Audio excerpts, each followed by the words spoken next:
பகுதி 2 பதின்பருவ கிளர்ச்சிகள். என் பாலியல் பயணத்தின் ஆரம்ப ஆண்டுகளை விவரித்த பகுதி 1 ஐ நீங்கள் கடந்து வந்திருந்தால், என் சிறுவயது நண்பனான ஜானுடன் ஒரு குறுகிய நெருக்கமான சந்திப்பிற்குப் பிறகு என் குடும்பம் மத்திய இங்கிலாந்திற்கு இடம் பெயர்ந்தது உங்களுக்கு நினைவிருக்கும். ஒரு புதிய பகுதியில் ஒரு புதிய வீடு, ஒரு புதிய கற்றல் களத்தை குறித்தது. எங்கள் வீட்டிலிருந்து சில மைல்கள் தொலைவில் உள்ள ஒரு நகரத்தில் இருந்த உள்ளூர் கலப்பு இலக்கண பள்ளியில் நான் சேர்க்கப்பட்டேன். இதனால் அந்த பள்ளிக்குச் சென்று வர தினமும் பேருந்தில் பயணிக்க வேண்டியிருந்தது. இது என் பள்ளி நேரத்துடன் 2 மணி நேரத்தைச் சேர்த்தது. இருப்பினும் பள்ளிக்கு உள்ளேயும் வெளியேயும் அங்கீகரிக்கப்பட்ட கூல் கிட்ஸ் மத்தியிலும் எனக்கு விரைவில் ஒரு புதிய நண்பர்கள் வட்டம் உருவானது. இது எனக்கே ஆச்சரியமாக இருந்தது. இந்த குழுவிலிருந்துதான் எனது அடுத்த சந்திப்பு நிகழ்ந்தது. அதுவும் ஒரு ஆண் சந்திப்புதான். ஒரு வார இறுதியில் எங்கள் நெருங்கிய நண்பர்கள் சிலர் பீட்டரின் வீட்டில் கூடி இருந்தோம்.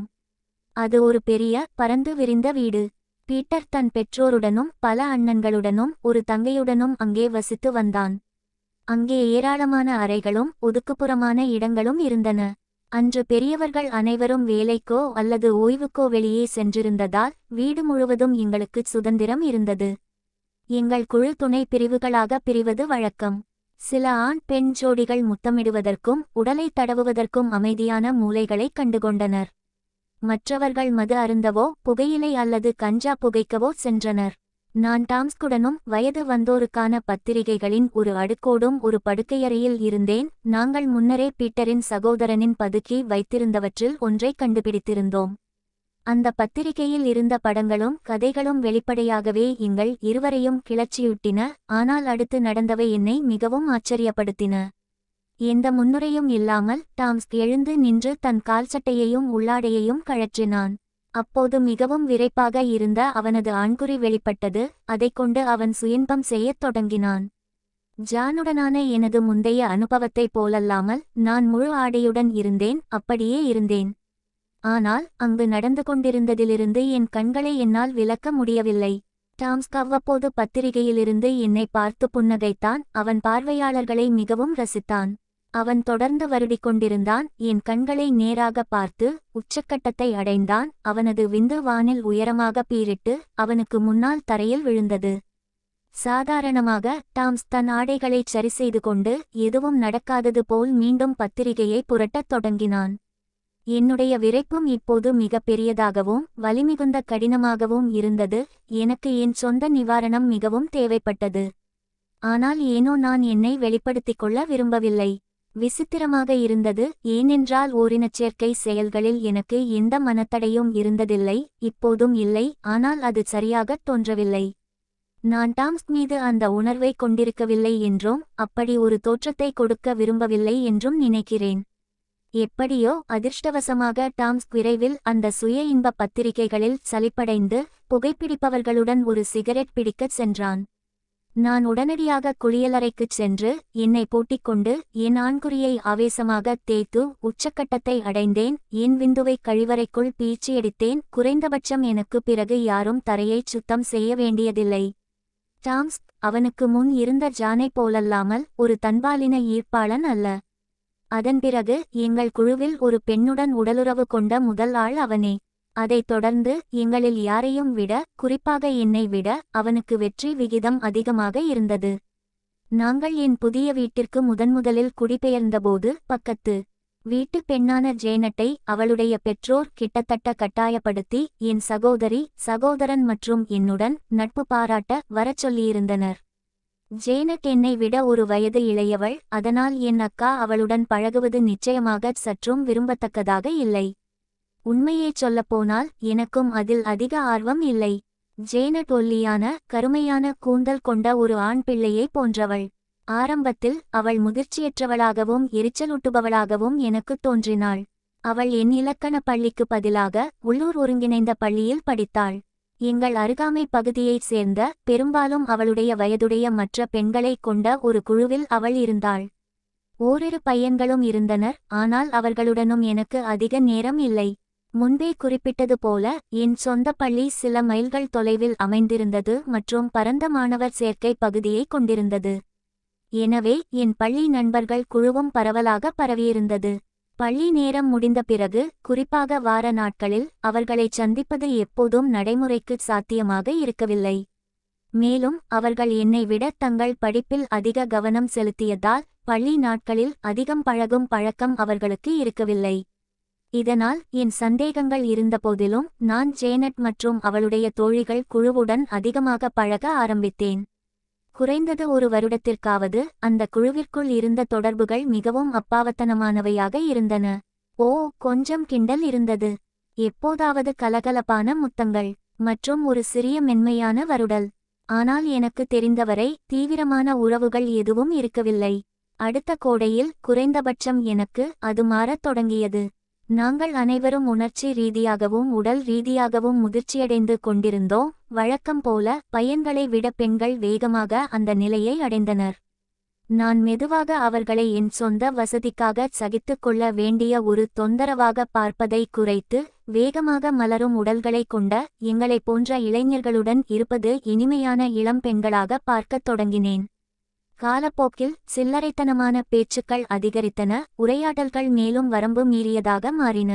சிலர் ஜோடி சேர ஆரம்பித்தனர், மேலும் முடிந்த இடங்களில் தனிமைக்காக மறைந்து விடுவார்கள். பேச்சு அடிக்கடி பாலியல் பக்கம் திரும்பியது. எங்களுக்கு என்ன பிடிக்கும், என்ன செய்ய விரும்புகிறோம், என்ன செய்தோம், யாருடன் செய்தோம், இவற்றில் பெரும்பாலானவை பொய் என்று கூறப்பட்டது.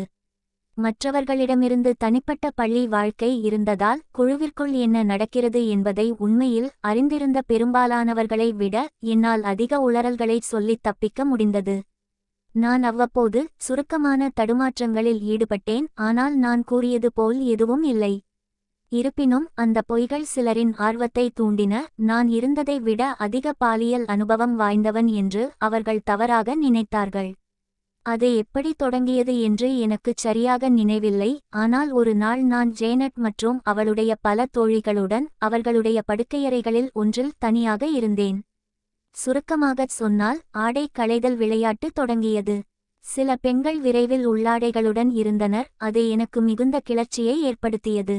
அதிர்ஷ்டவசமாக நான் ஏறக்குறைய முழு ஆடையுடன் தான் இருந்தேன், ஏனெனில் கிட்டத்தட்ட நிர்வாணமாக இருந்த அந்த பெண்களை பார்த்ததும் என் ஆணுறுப்பு வேகமாக விரைக்கத் தொடங்கியது. பிறகு ஆச்சரியம் என்னவென்றால், எனக்கு ஒரு பேரழிவு தரும் தொடர் துரதிர்ஷ்டம் ஏற்பட்டது. அது சந்தேகத்திற்கு இடமின்றி திட்டமிடப்பட்ட ஒன்றுதான். என் உள்ளாடையுடன் மட்டும் இருந்தபோது அடுத்த சுற்றிலும் நான் தோற்றேன். ஒளிந்து கொள்ள எனக்கு இடமே இல்லை. பெண்கள் தங்கள் தோல்விகளுக்கு மரியாதை செலுத்தும் விதமாக ஒரு ஆடையை கழற்ற வேண்டும் என்று நான் வலியுறுத்தி வந்தேன். அதனால் என்னால் அதிலிருந்து தப்பிக்க முடியவில்லை. மேலும் பெண்களின் ஏளனமும் கிண்டலும் அந்த உண்மையை உறுதிப்படுத்தின. நான் எழுந்து நின்று என் உள்ளாடையை கழற்றினேன். என் கட்டுக்கடங்காத விரைப்பு இப்போது அதன் முழு பெருமையுடன் வெளிப்பட்டது. அரை அமைதியானது, கிண்டல் நின்றது. நான் அவமானத்தால் கூனிக்குறைந்திருக்க வேண்டும், ஆனால் சொல்லப்போனால் அந்த பாராட்டு எனக்கு ஒரு நம்ப முடியாத பரவசத்தை கொடுத்தது. நான் எதையும் மறைக்க முயற்சிக்கவில்லை, என் கிளர்ச்சியை வெட்கமின்றி வெளிப்படுத்தினேன். என் வற்புறுத்தலின் பேரில் இப்போது நான் அனைத்தையும் வெளிப்படுத்தியதால் எனக்கு சற்று பேரம் பேசும் சக்தி இருந்தது. ஆட்டம் தொடர்ந்தது. இன்னும் சில மேலாடைகள் கழற்றப்பட்டன. மேலும் பல பெண்கள் உள்ளாடையுடன் மட்டும் இருந்தனர். முதல் நிர்வாண பெண்ணை எதிர்பார்த்து நான் எச்சில் ஒழுகவிட்டேன். ஆனால் நான் அவளை முழுமையாக பார்க்கும் முன்பே பெற்றோர் திரும்பி வந்துவிடுவார்கள் என்ற அச்சம் எழுந்தது. நாங்கள் பிடிபட்டு விடுவோம் என்று பயந்து விருந்தளித்த கில்லியன் ஆட்டத்தை நிறுத்தினாள். அதனால் நாங்கள் அனைவரும் எங்கள் ஆடைகளை எடுத்துக்கொண்டு மீண்டும் அணிந்து கொண்டு அவரவர் வழியே சென்றோம். நான் ஏமாற்றமடைந்தேன், ஆனால் அது முழுமையான இழப்பு அல்ல. நான் முன்பு பார்த்ததை விட பெரும்பாலான பெண்களை அதிகமாக பார்த்திருந்தேன். ஏறக்குறைய அனைவரும் பிரா மற்றும் உள்ளாடைகளுடன் இருந்தனர். துணியின் வழியே விரைத்த முளைக்காம்புகள் தெரிந்தன. ஆனாலும் ஆட்டம் முழுவதும் என் கவனம் ஜேனட் மீதுதான் இருந்தது. அந்த ஒல்லியான ஆண் தன்மையுள்ள பெண் ஒரு பிரமிக்க வைக்கும் இளம் பெண்ணாக உருமாறி வருவதை என்னால் கவனிக்காமல் இருக்க முடியவில்லை. அதுவே நான் முன்பு குறிப்பிட்ட விரைப்புக்கு முக்கிய காரணம். அன்று இரவு அன்றைய நிகழ்வுகளை என் மனதில் மீண்டும் ஓடவிட்டு முன்பு பார்த்த ஜேனட்டின் அந்த பிம்பத்தை என் மனதில் கொண்டு வந்தேன். என் கற்பனை அவளது கடைசி உள்ளாடைகளையும் அகற்றியது. அன்று இரவு 2 முறை சுய இன்பம் செய்து கொண்டேன். அவளது இளம் பருவமடைந்த உடலை என் மனக்கண்ணில் காட்சிப்படுத்தினேன். முதல் முறை அடுத்தடுத்து சுய இன்பம் செய்து உச்சக்கட்டத்தை அடைந்தேன். அந்த விளையாட்டின் மற்றொரு சாதகமான விளைவு என்னவென்றால் அந்த பெண் குழுவினரிடையே என் செல்வாக்கு அதிகரித்திருந்தது போல தோன்றியது. என்னிடம் சராசரி அளவை தவிர வேறு எந்த ஆண்குறியும் இருப்பதாக நான் ஒருபோதும் சொல்லிக் கொண்டதில்லை, ஆனால் அது ஓரளவிற்கு அவர்களை கவர்ந்திருந்தது என்பது தெளிவாக தெரிந்தது. அந்த பெண் குழுவின் மேலும் பல நடவடிக்கைகளில் கலந்து கொள்ள நான் அழைக்கப்பட்டேன். அதனால் அவர்களில் சிலருடன் எனக்கு மேலும் சில நெருக்கமான தருணங்கள் கிடைத்தன. ஆடைக்கு மேலும் கீழும் மார்பகங்களை தொடுவது, உள்ளாடைக்கு மேலாக பெண்ணுறுப்பை தடவுவது என சில நிகழ்வுகள் நடந்தன. சாதாரணம்தான், ஆம். ஆனால் அது ஒரு முன்னேற்றம். எனக்கு மகிழ்ச்சியளிக்கும் விதமாக மிகச் சிறந்த விளைவு என்னவென்றால் ஜேனட் மிகவும் எளிதில் அணுகக்கூடியவராக மாறியதுதான்.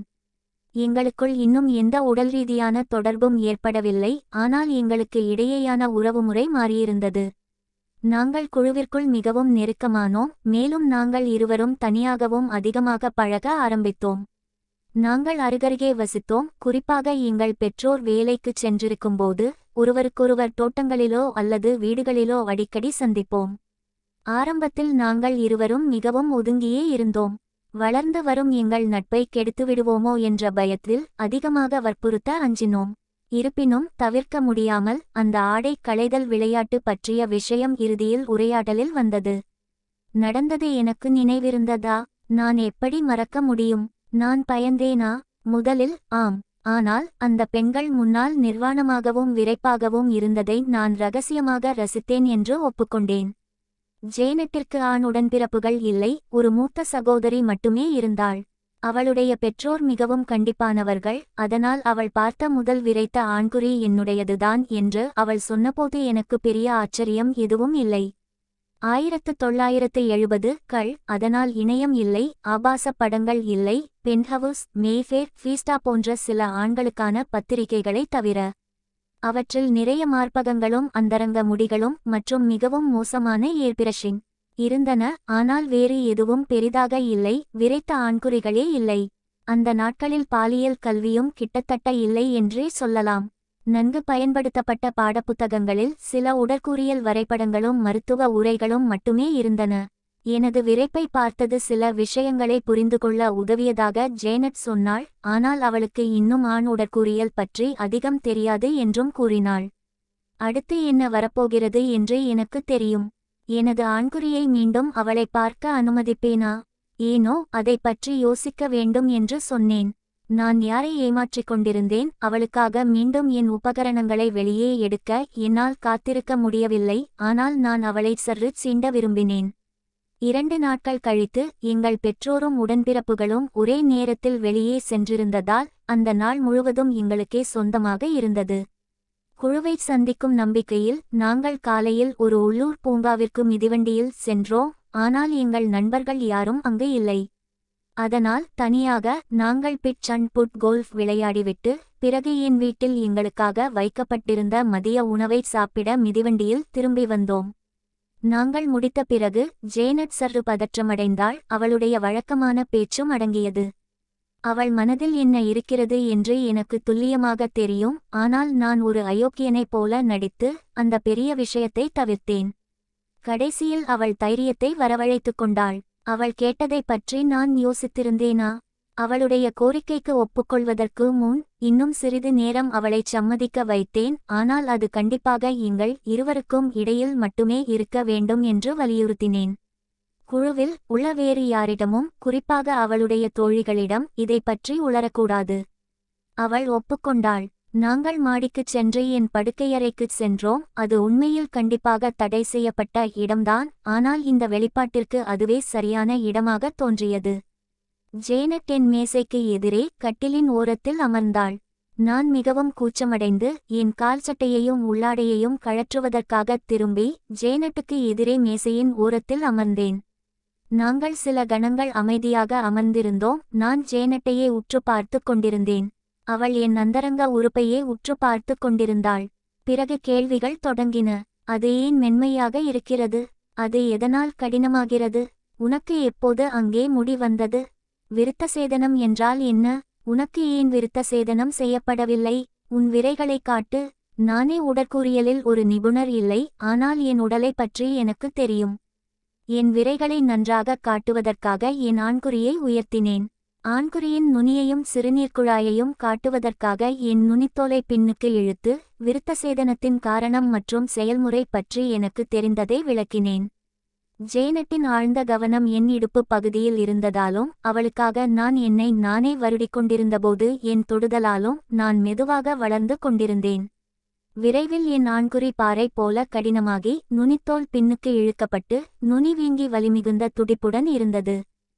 ஜேனட் என்னை தொட்டிருந்தால் நான் உடனடியாக உச்சக்கட்டத்தை அடைந்திருப்பேன் என்று எனக்கு உறுதியாக தெரியும்.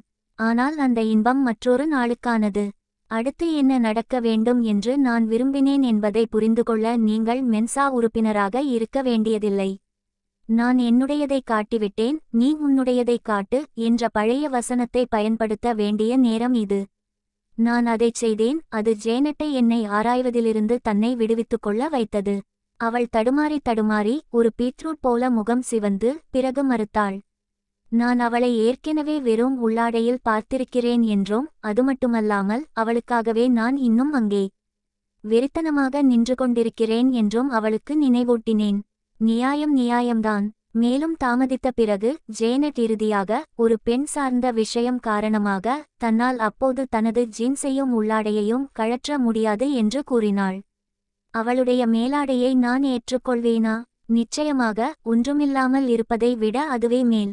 நாங்கள் இடங்களை மாற்றிக்கொண்டோம். நான் படுக்கையில் படுத்தேன். என் பின்புறம் இன்னும் திறந்திருந்தது, ஆண்குறியும் விரைத்திருந்தது. ஜேனட் கால் பகுதிக்கு நகர்ந்தாள். என்னைப் போலவே அவளும் திரும்பி யுகங்கள் போலத் தோன்றிய நேரம் தயங்கினாள். பிறகு அவள் அணிந்திருந்த வரியான மேலாடையை மெதுவாக தன் தலைக்கு மேல் கழற்றினாள். உள்ளே இருந்த ஒரு சாதாரண பருத்தி உள்ளாடை தெரிந்தது.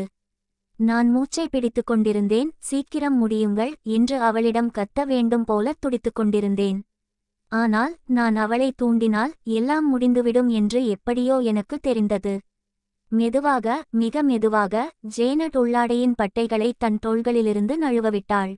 அதன் கொக்கி முன்புறம் இருக்குமாறு திருப்பி அதை அவிழ்த்து தரையில் விழவிட்டாள். என் இதயம் படபடத்தது. ஜேனட் தன் கைகளை மார்பகங்களின் குறுக்கே வைத்துக்கொண்டு மெதுவாக என்னை நோக்கி திரும்பினாள். நான் பொறுமையை இழந்து கொண்டிருந்தேன். ஆனால் என் நாவை அடக்கிக் கொண்டேன். இருப்பினும் கைகளை கீழே இறக்குமாறு சைகை செய்தேன். நல்ல வேளையாக அவளும் செய்தாள்.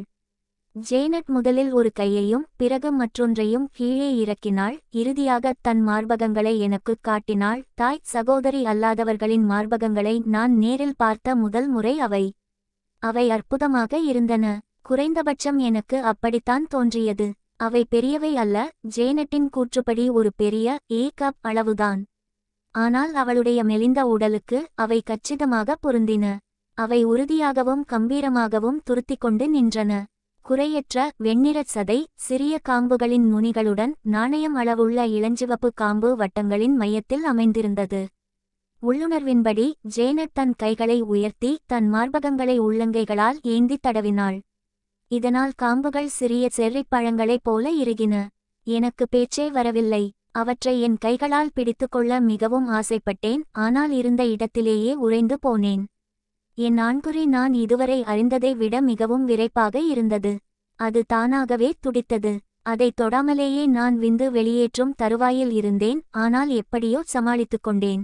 தன் பங்கு நிறைவேறியதும் ஜேனட் தன் ஆடைகளை எடுத்துக்கொண்டு உடை மாற்றுவதற்காக குளியலறைக்குச் சென்றாள். நான் அதை புரிந்துகொண்டு அப்படியே செய்தேன். நாங்கள் கீழே சென்று ஏதோ ஒரு சாதாரண செயலில் ஈடுபட முயன்றோம். அது என்னவென்று எனக்கு நினைவில்லை. ஆனால் அதில் எங்களுக்கு மனமில்லை. சிறிது நேரத்திற்குப் பிறகு ஜேனட் வீட்டிற்குச் சென்றாள். அவள் சென்றது எனக்கு ஏமாற்றமாக இருந்தாலும் அதே சமயம் தனியாக இருந்ததில் மகிழ்ச்சியாகவும் இருந்தது. ஏனெனில் எனக்கு நிம்மதி மிகவும் தேவைப்பட்டது. நான் மீண்டும் மாடிக்கு விரைந்து சென்று ஆடைகளை களைந்து நிர்வாணமாகி ஜேனட்டின் நிர்வாண மார்பகங்கள் மீண்டும் என் கண்முன் இருப்பதை கற்பனை செய்து கொண்டு சுய இன்பம் செய்யத் தொடங்கினேன். என்னால் உடனடியாக விந்து வெளியேற்றியிருக்க முடியும். ஆனால் அதை முடிந்தவரை நீடிக்கச் செய்ய நான் உறுதியாக இருந்தேன். நான் பலமுறை மீள முடியாத நிலைக்கு என்னை நானே கொண்டு சென்றேன். இறுதியாக என் விந்துவை இதற்கு முன் அனுபவிக்காத ஒரு மூர்க்கத்தனத்துடன் காற்றில் உயரமாக பீச்சி அடித்தேன்.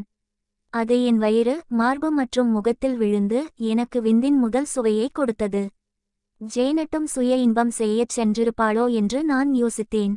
சிறிது காலத்திற்குப் பிறகுதான் நானும் ஜேனட்டும் மீண்டும் நெருக்கமாக பழகினோம். சிறிது காலத்திற்கு என் பள்ளியைச் சேர்ந்த ரூத் என்ற பெண்ணுடன் நான் பழகினேன். எங்கள் உறவு நீண்ட காலம் நீடிக்கவில்லை. ரூத் சற்று கொழுவென்று இருந்தாள். அவளுக்கு பெரிய மார்பகங்கள் இருந்தன. அவற்றை மற்றவர்களுடன் பகிர்ந்து கொள்வாள் என்ற பெயரும் அவளுக்கு இருந்தது. நாங்கள் வகுப்புகளில் இருக்க வேண்டிய நேரத்தில் பள்ளிக்கு பின்னாலிருந்த காட்டில் ஓரிரு முறை சந்தித்துக் கொண்டோம். அதற்குள் நான் பள்ளிக்குச் செல்வதை மேலும் மேலும் தவிர்த்து வந்தேன், வேறு ஆர்வங்கள் காரணமாக. ரூத்தின் புகழ் நியாயமானதே. எங்கள் முதல் சந்திப்பு தொடங்கி சில நிமிடங்களிலேயே அந்த தொங்கும் மார்பகங்கள் என் கைகளில் இருந்தன. சிறிது நேரத்திலேயே என் விரல்கள் அவளது பாவாடைக்குள் நுழைந்து உள்ளாடைக்குள் சென்று பருத்த மயிரடர்ந்த ஈரமான ஃபேனியை தொட்டன. அவளது கால்சட்டை விரைவில் கழற்றப்பட்டது. எதை தொட வேண்டும், எப்படி தொட வேண்டும் என்பதற்கான முதல் பாடத்தை எனக்கு கற்பித்தவாறே அவளை ஆராய்ந்து பார்க்கும்படி அவள் என்னை ஊக்குவித்தாள். ஒரு பெண்குறியின் முதல் பார்வையும் உணர்வும் எனக்கு ஒரு முழுமையான வெளிப்பாடாக இருந்தது. ரூத்தின் வழிகாட்டுதலின் கீழ் அதன் மேல்மூக்கின் வழியாக அதை மென்மையாக தடவ கற்றுக்கொண்டேன். எனக்கு தெரிந்தவரை நான் அவளை உச்சக்கட்டத்திற்கு கொண்டு செல்லவில்லை, ஆனால் நான் எவ்வளவு நன்றாகச் செய்தேன் என்றும் அது அவளுக்கு எவ்வளவு அற்புதமான உணர்வை தந்தது என்றும் அவள் என்னிடம் சொன்னாள். நான் அதை அப்படியே உண்மையாக எடுத்துக்கொண்டேன். என்னுடன் இதை மீண்டும் செய்ய அவள் ஒப்புக்கொண்டாள். எனவே இது ஒரு முழுமையான பேரழிவாக இருந்திருக்க முடியாது என்று நினைக்கிறேன். அடுத்த முறை சுமார் ஒரு வாரம் கழித்து அவளது பெண் உறுப்புகளில் நான் முன்பு செய்ததைப் போலவே தடுமாறியபோது ரூத் என் ஆணுறுப்பை வெளியே இழுத்து என்னை முரட்டுத்தனமாக தடவினாள். அது ஒரு அற்புதமான உணர்வாக இருந்தது. ஆனால் ஏனோ இது எல்லாம் மிகவும் அவசரமாகவும் எளிதாகவும் தோன்றியது. ஜானெட்டுடன் எனக்கு இருந்த துரத்தலின் சிலிர்ப்பும் நாணமும் எங்கே போனது? இல்லை, நான் அவ்வளவு முட்டாள் இல்லை. ரூத் என்னை முடித்து வைக்க அனுமதித்தேன். அவளுடைய பாவாடையின் முன்புறம் முழுவதும் விந்து பீரிட்டது. அது அவளுக்கு மிகவும் கோபத்தை ஏற்படுத்தியது. எங்கள் சந்திப்பு முடிவுக்கு வந்தது. ரூத் முழுவதுமாக முடித்துவிட்டதாக ஒரு வதந்தி இருந்தது. வருந்தத்தக்க வகையில் அது உண்மையா என்பதை நான் ஒருபோதும் கண்டுபிடிக்கவில்லை. ரூத்துடன் நான் இருந்த அந்தச் சூழலில் கூட நானும் ஜானெட்டும் ஒன்றாக நேரம் செலவிடுவோம். பாலியல் பதற்றம் தெளிவாக உணரப்பட்டது. ஆனால் என்ன நடக்க வேண்டும் என்பதை துல்லியமாக புரிந்துகொள்ளும் அளவுக்கு நாங்கள் இருவரும் அனுபவமற்றவர்களாக இருந்தோம். எங்கள் முந்தைய செயல்கள் ஒருவருக்கொருவர் துணையாக இருப்பதில் எங்களை மிகவும் சௌகரியமாக உணர வைத்தன. நாங்கள் டேட்டிங் செய்யும் ஒரு ஜோடி என்று கூட சொல்லியிருக்கலாம். நாங்கள் கட்டிப்பிடித்து முத்தமிடுவோம், வருடுவோம், தடவுவோம். ஆனாலும் படுக்கையறை விளையாட்டுக்குப் பிறகு நாங்கள் முழு ஆடையுடன் இருந்தோம். நாங்கள் இருவரும் உறவை அடுத்த கட்டத்திற்கு எடுத்துச் செல்ல விரும்பினோம் என்று நான் நம்புகிறேன். நான் விரும்பினேன் என்பது எனக்கு தெரியும். ஆனால் நாங்கள் இன்னும் தள்ளி போட்டுக்கொண்டிருந்தோம். பின்னர் ஒரு வார இறுதியில் வீட்டில் தனியாக இருக்கும் மற்றொரு முழு நாள் எங்களுக்கு கிடைத்தது. தோட்டத்தில் எனக்கு சில வேலைகள் கொடுக்கப்பட்டிருந்ததால் ஜேனட் இயல்பாகவே எங்கள் வீட்டிற்கு வந்தாள். புல் வெட்டப்பட்டது, ஓரங்களில் களை எடுக்கப்பட்டது, பசுமைக்குடில் ஜன்னல்கள் சுத்தம் செய்யப்பட்டன. அதன் பிறகு அன்றைய மீதி நாள் எங்களுக்கு ஓய்வாக இருந்தது. எங்கள் மதிய உணவின்போது என் அப்பாவின் சைடர் பானத்தில் இருந்து 2 கோப்பைகளை திருடினேன். நாங்கள் சாப்பிட்டுக்கொண்டே எங்கள் பானங்களை பருகிக் கொண்டிருந்தபோது பேசிக்கொண்டிருந்தோம். வழக்கம்போலவே பேச்சு பாலியல் விஷயங்களை நோக்கி திரும்பியது. என் அப்பாவின் ஃபிஸ்டா மற்றும் மேஃபேர் பத்திரிகைகளின் சேமிப்பை கண்டுபிடித்துவிட்டதாக நான் குறிப்பிட்டேன். ஜேனட் தான் அவற்றில் ஒன்றை கூட பார்த்ததில்லை என்றும் அவை எப்படி இருக்கும் என்றும் கேட்டாள்.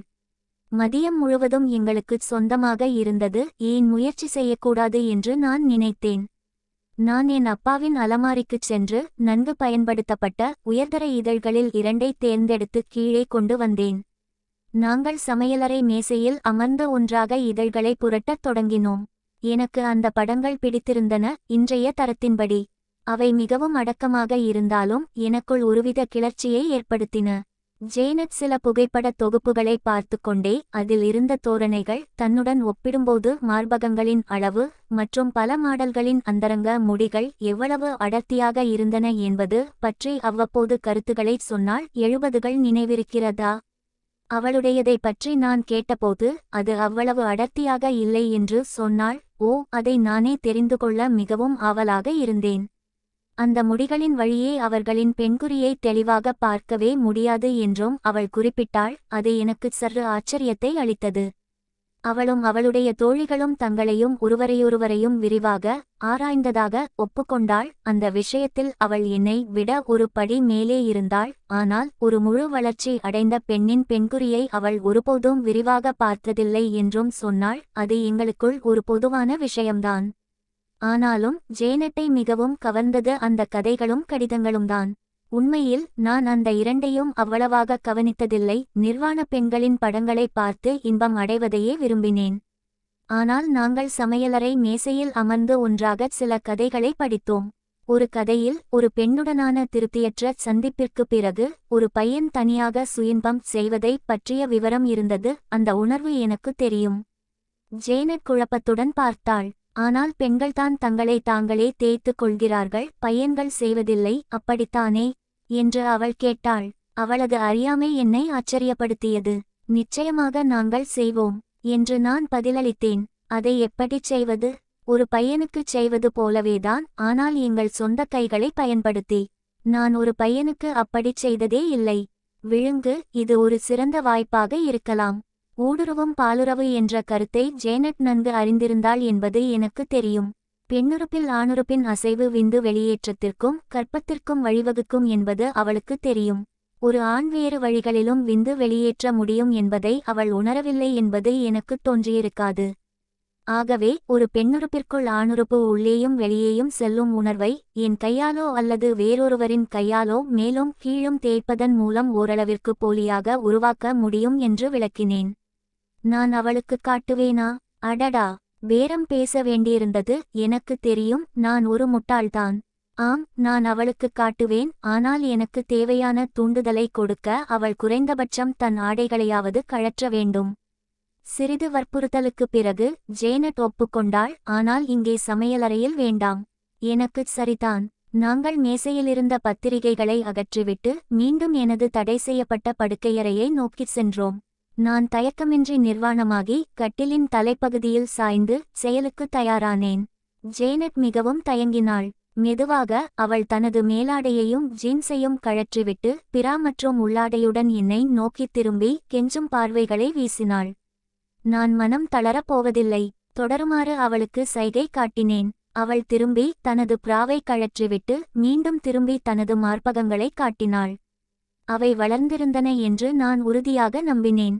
நான் நினைவில் வைத்திருந்ததைப் போலவே அவை நிச்சயமாக சுவையாக இருந்தன. நான் இன்னும் கொஞ்சம் கெஞ்சியதும் ஜேனட் தனது தலைவிதிக்கு அடிபணிந்தாள். கண்களை மூடிக்கொண்டு முகத்தை கூரையை நோக்கித் திருப்பியபடி ஜேனட் மெதுவாக தனது கால்சட்டையை கீழே இறக்கினாள். இறுதியாக நான் சொர்க்கத்தை கண்டேன். அவளது உள்ளாடை அவள் காலடியில் விழுந்ததும் அவளது மேடு பார்வைக்கு வந்தது. அவளது பிறப்புறுப்புகளுக்கு மேலே மென்மையான கருமையான முடிகளின் முக்கோணம் இருந்தது. அது மிகவும் அடர்த்தி குறைவாக இருந்ததால் அவளது வெளி இதழ்கள் எனக்கு தெளிவாக தெரிந்தன. அவளுடைய யோனிப்பிளவிலிருந்து அவளுடைய உள் இதழ்களின் மிகச் சிறிய அறிகுறியும் எட்டி பார்த்து கொண்டிருந்தது. காத்திருந்தது வீணாகவில்லை.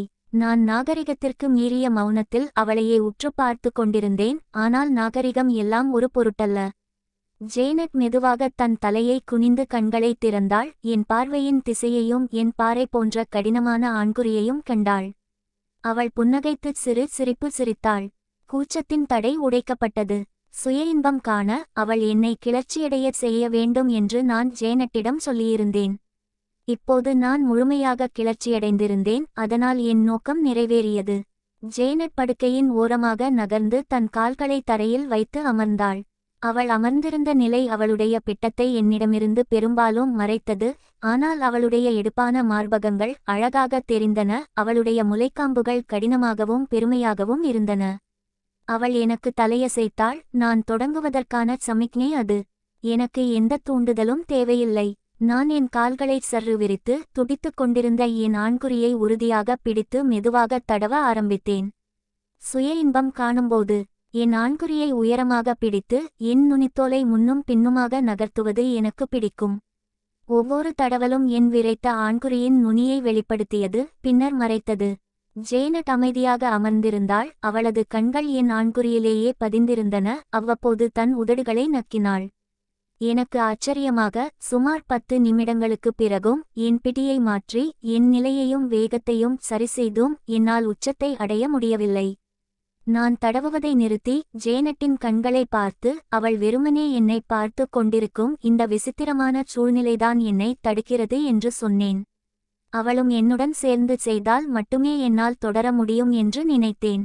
அவள் மறுத்துவிடுவாள் என்று நான் முழுமையாக எதிர்பார்த்தேன். நான் நினைத்தது தவறு. ஜேனட் என்னை நோக்கி திரும்பி தன் வலது காலை கட்டிலின் மீது வைத்தாள். இதனால் அவளது புண்டை மீண்டும் பார்வைக்கு வந்தது. அவளது வெளி இதழ்கள் இப்போது பிரிந்திருந்தன. அதன் ஈரமான இளஞ்சிவப்பு உட்பகுதி பளபளத்தது. அதன் மூடிக்கு கீழே இருந்து அவளது சிறிய கிளிட்டோரிஸ் எட்டி பார்த்தது. அது அழகாக இருந்தது. நான் மீண்டும் தடவத் தொடங்கினேன். என் நுனித்தோல் இப்போது முழுவதுமாக பின்வாங்கப்பட்டிருந்தது. என் கை இப்போது என் ஊதா நிற நுனியை நேரடியாக தூண்டியது. சில கணங்களுக்குப் பிறகு ஜேனட் தன் கால்களுக்கு இடையில் கையை நீட்டி எனக்காக தன்னை தானே தொட்டாள். தொழில்நுட்ப ரீதியாக அவள் சுயின்பம் செய்து கொண்டிருந்தாள் என்று நான் நினைக்கிறேன். ஆனால் அவள் தனக்கென ஒரு உச்சக்கட்டத்தை அடைய முழு முயற்சி செய்ய விரும்பவில்லை என்று நான் யூகித்தேன். அது ஒரு பொருட்டல்ல. அவளது உபசரிப்புகள் என் கிளர்ச்சியை மீண்டும் தூண்டுவதற்கு போதுமானதாக இருந்தன. அவள் தன் விரல்களை தன் ஈரத்தின் வழியே ஓட்டி தன் மொட்டை மெதுவாகச் சுற்றினாள். அது எனக்கு முன்னால் விரிவடைந்து கடினமடைந்தது.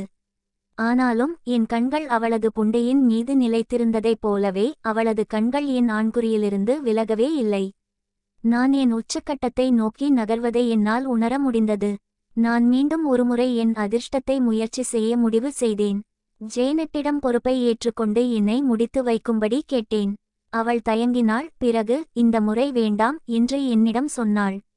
இதை நாம் மீண்டும் மீண்டும் ஒன்றாகச் செய்வோம் என்று நான் புரிந்து கொண்டேன். அதனால் நான் அதை வற்புறுத்தி அந்த வாய்ப்பை கெடுக்க விரும்பவில்லை. எனவே நான் பின்வாங்கினேன். ஆனாலும் அவள் தன் கைவேலையை இன்னும் கொஞ்சம் அதிகரித்து எனக்கு உதவினாள்.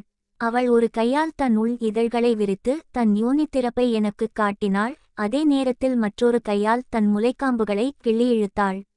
அதுவே எனக்கு போதுமானதாக இருந்தது. நான் வெடிப்பாக விந்து வெளியேற்றினேன். என் விந்து படுக்கை விரிப்புகளில் பீரிட்டது. அதை நான் பின்னர் சமாளிக்க வேண்டியிருந்தது. அதில் சில துளிகள் ஜேனட்டின் தொடையில் விழுந்தன. எங்கள் முந்தைய சந்திப்பை போலல்லாமல் இந்த முறை ஜேனட் உடை மாற்ற அவசரமாக ஓடவில்லை. நாங்கள் என்ன நடந்தது என்பதை பற்றி பேசினோம்.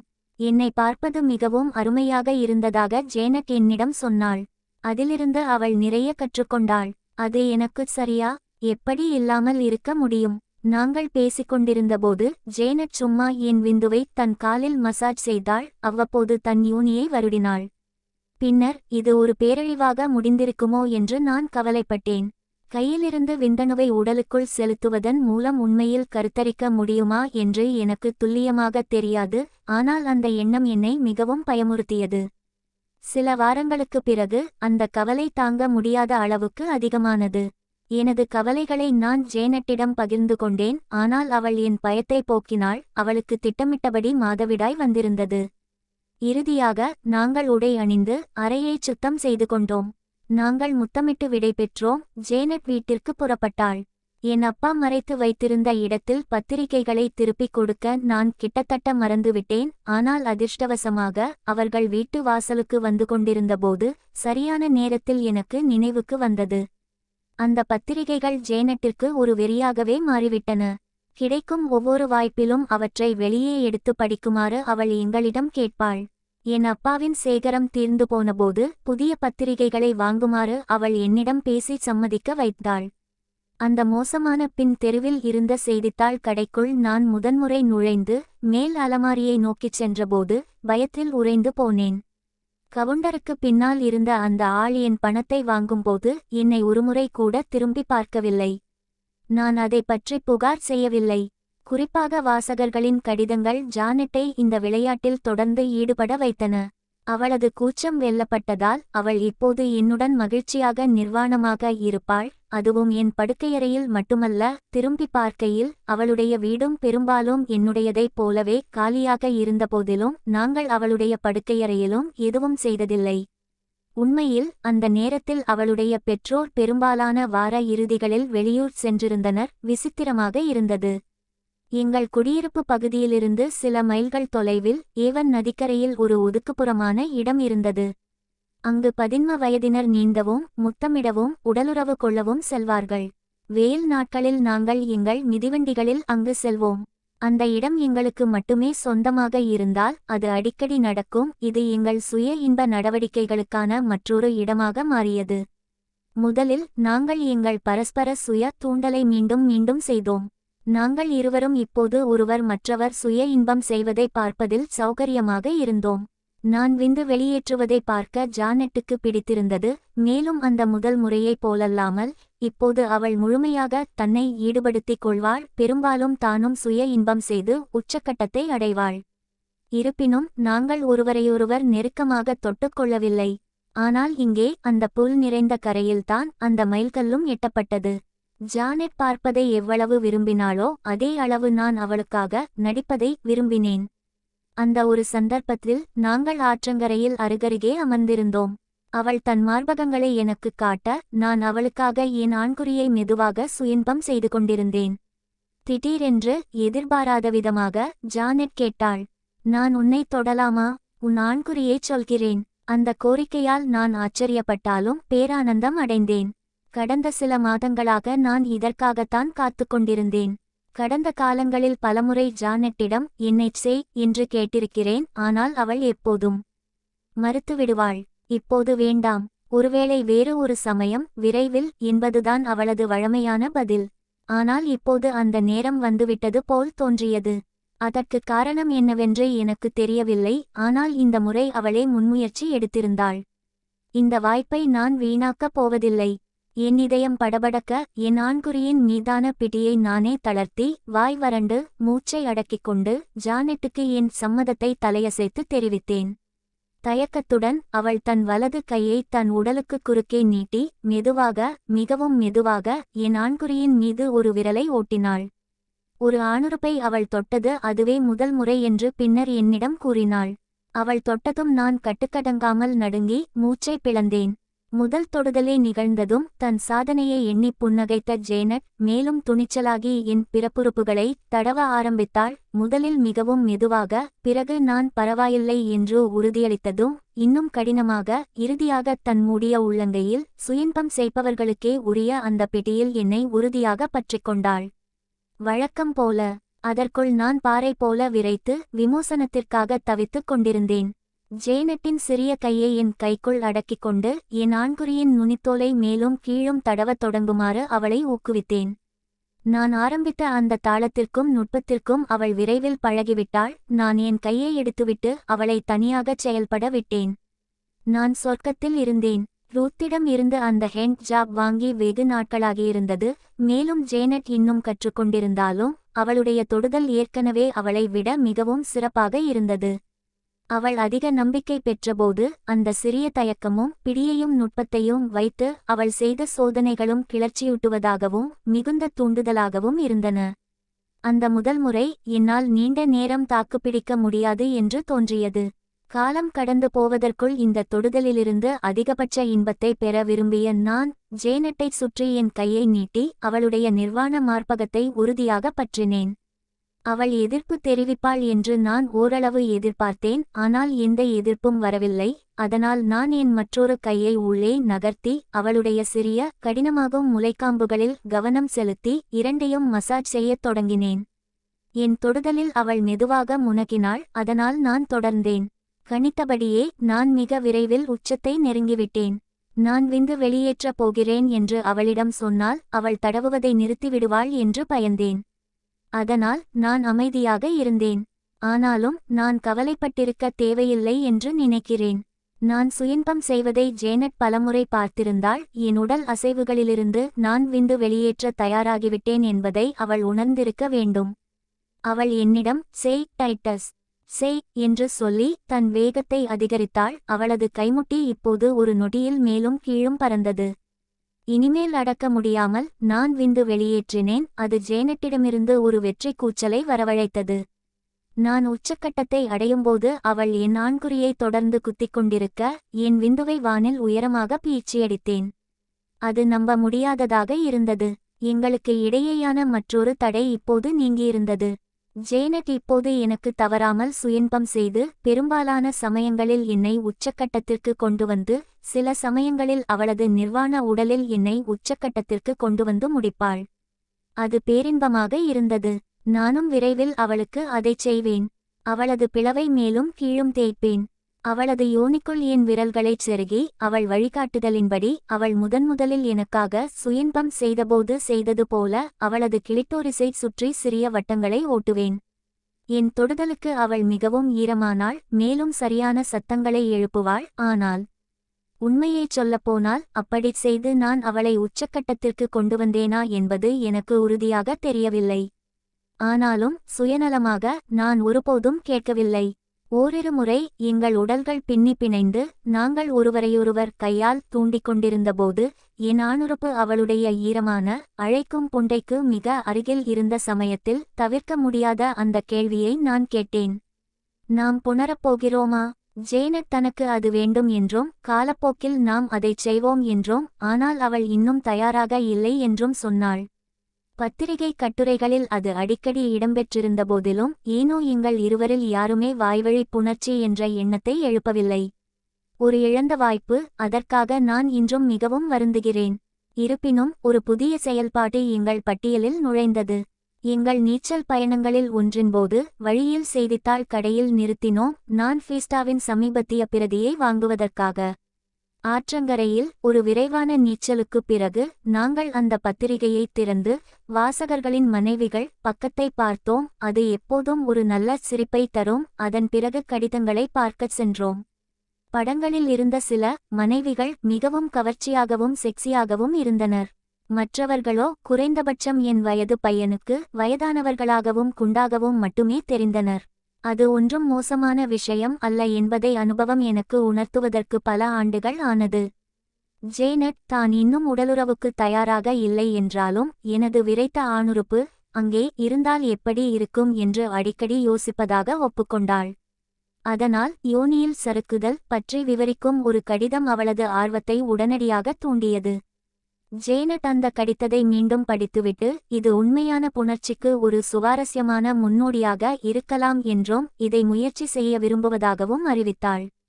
நான் மறுப்பதற்கு யார்? நாங்கள் இன்னும் தனியாகத்தான் இருக்கிறோமா என்பதை உறுதிப்படுத்திக் கொள்ள ஆற்றங்கரையோரம் சென்று நாங்கள் இருந்த பகுதிக்கு செல்லும் நடைப்பாலத்தை விரைவாக பார்த்தேன். பிறகு எனது நீச்சல் காற்சட்டையை கழற்றினேன். நான் புல்வெளியில் சாய்ந்து படுத்தேன். ஜேனட் எனது ஆணுறுப்பை கையில் எடுத்து அதை விரைக்க வைக்க தூண்ட ஆரம்பித்தாள். அது முழுமையாக விரைத்ததும் அவள் எனது நுனித்தோலை முழுவதுமாக பின்னுக்கு இழுத்து என்னை நோக்கியவாறு என் தொடைகளின் மீது அமர்ந்தாள். தனது நீச்சல் உடையின் மடிப்பை ஒரு பக்கமாக இழுத்து தனது நிர்வாணமான பெண்ணுறுப்பை என் ஆணுறுப்பின் மீது இறக்கினாள். ஆற்று நீரால் அவளது பெண்ணுறுப்பு குளிர்ச்சியாகவும் ஈரமாகவும் இருந்தது. அது முதலில் என்னை சுருங்கி பின்வாங்க வைத்தது. அவள் கவலையுடன் பார்த்தாள், ஆனால் நாங்கள் நலமாக இருப்பதாகவும் தொடரலாம் என்றும் நான் அவளுக்கு உறுதியளித்தேன். மெதுவாக ஜேனட் மீண்டும் என் மீது இறங்கினாள், என் விரைத்த ஆண்குறியின் தண்டு அவளது புண்டையின் இதழ்களுக்கு இடையில் நுழையும் வரை. பிறகு அவள் தன் இடுப்பை மெதுவாக முன்னும் பின்னுமாக அசைக்கத் தொடங்கினாள். என் ஆண்குறியின் மீது தன்னை தேய்த்து கொண்டாள். ஆரம்பத்தில் என் ஆண்குறியின் மீதான உராய்வு மிகவும் அசௌகரியமாக இருந்தது. இருப்பினும் படிப்படியாக ஜேனட்டின் புண்டை சூடாகவும் ஈரமாகவும் ஆனது. மேலும் அந்த அசைவு மென்மையாகவும் மிகவும் இன்பமாகவும் மாறியது. அந்த தூண்டுதல் தீவிரமாக இருந்தது. அவள் அசைவின் கீழ் முனையில் என் ஆண்குறியின் நுனி ஒரு கணம் அவளது புண்டை திறப்பில் ஊடுருவலின் விளிம்பில் சாம்மாட்டமாக அமர்ந்தது. அப்போது அவளது இடுப்பை பிடித்து உள்ளே வலுக்கட்டாயமாக நுழையாமல் இருக்க நான் என் முழு சக்தியையும் பயன்படுத்த வேண்டியிருந்தது. ஜேனட்டின் அசைவு வேகமானது. அவளது புண்டை இதழ்கள் இன்னும் சூடாகவும் ஈரமாகவும் ஆகின. நான் என்னால் முடிந்தவரை பிடித்து கொள்ள முயன்றேன், ஆனால் அது வீணானது. நான் அடுத்தடுத்து விந்து பீரிட்டேன். அது என் வயிற்றையும் மார்பின் கீழ்ப்பகுதியையும் நனைத்தது. ஜேனட் என் உச்சக்கட்டத்தை அறியாமல் தொடர்ந்து கொண்டிருந்தாள். தொடர்ச்சியான தேய்த்தல் என் ஆண்குறியை அளவுக்கு அதிகமாகத் தூண்டியது. ஆனால் அவள் நிறுத்துவதற்கு வழியே இல்லை. என்னால் இனியும் பொறுக்கவே முடியாது என்ற நிலைக்கு வந்து ஜானெட்டை என்னிடமிருந்து தூக்கி எறியப் போகும் தருணத்தில் அவள் உறைந்து போய் தலையை பின்னால் சாய்த்து ஒரு தாழ்ந்த உருமலை வெளிப்படுத்தினாள். அவளது யோனி ஒருமுறை, இருமுறை, ஒருவேளை அரை டஜன் முறை துடிப்பதை நான் உணர்ந்தேன். இந்த முறை ஜானெட் உச்சம் அடைந்துவிட்டாள் என்று நான் உறுதியாக நம்பினேன். அதை அவள் பின்னர் உறுதிப்படுத்தினாள். அதுவரை அவள் அனுபவித்ததிலேயே அதுதான் மிகச் சிறந்தது. வீட்டிற்கு பைக்கில் சென்ற பயணம் சுவாரஸ்யமாக இருந்தது. எங்கள் இருவரின் அந்தரங்க பகுதிகளும் இன்னும் மிகவும் மென்மையாக இருந்தன. மேலும் முன்னும் பின்னுமாக ஆடியதால் தனது தொடை தசைகள் நரக வேதனை தருவதாக ஜானெட் கூறினாள். ஆனால் அது மதிப்புக்குரியதாக இருந்தது.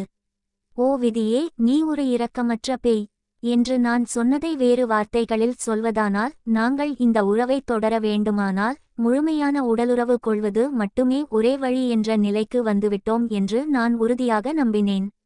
ஆனால் அடுத்து என்ன நடக்கும் என்று நான் எதிர்பார்க்கவில்லை. ஜேனட் கண்ணீரில் மூழ்கி என் வீட்டு வாசலுக்கு வந்தாள். அவளுடைய பெற்றோர் தாங்கள் வீட்டை விட்டு வெளியேறப் போவதாக அறிவித்திருந்தனர். அது முடிவான ஒரு விஷயம். கடந்த சில மாதங்களாக இரகசியமாக ஏற்பாடுகள் செய்யப்பட்டிருந்தன. அதுவே அவளுடைய பெற்றோர் அடிக்கடி வராமல் இருந்ததற்கு காரணம். இன்னும் சில வாரங்களில் இந்த இடமாற்றம் நடக்கவிருந்தது. அதைவிட மோசமாக, வீடு காலி செய்யப்பட்டு இடம் மாற்றப்படும் வரை ஜேனட்டையும் அவளுடைய சகோதரியையும் தாத்தா பாட்டியிடம் ஒப்படைக்க வேண்டியிருந்தது. இன்றைக்கு பிறகு அவளை மீண்டும் பார்ப்பது சாத்தியமில்லை. நாங்கள் கட்டிப்பிடித்து முத்தமிட்டு ஒன்றாக அழுதோம். இது நடப்பதை தடுக்க எங்களால் எதுவும் செய்ய முடியாது என்று தெரிந்திருந்தோம். இதை எதிர்த்து போராடுவோம் என்று நாங்கள் சபதம் செய்தோம். எங்கள் பதின்பருவ உறவை எங்களால் முழுமையாக்கவே முடியவில்லை. குறைந்தபட்சம் எனக்காவது அது அற்புதமாக இருந்திருக்கும் என்று நான் உறுதியாக நம்புகிறேன்.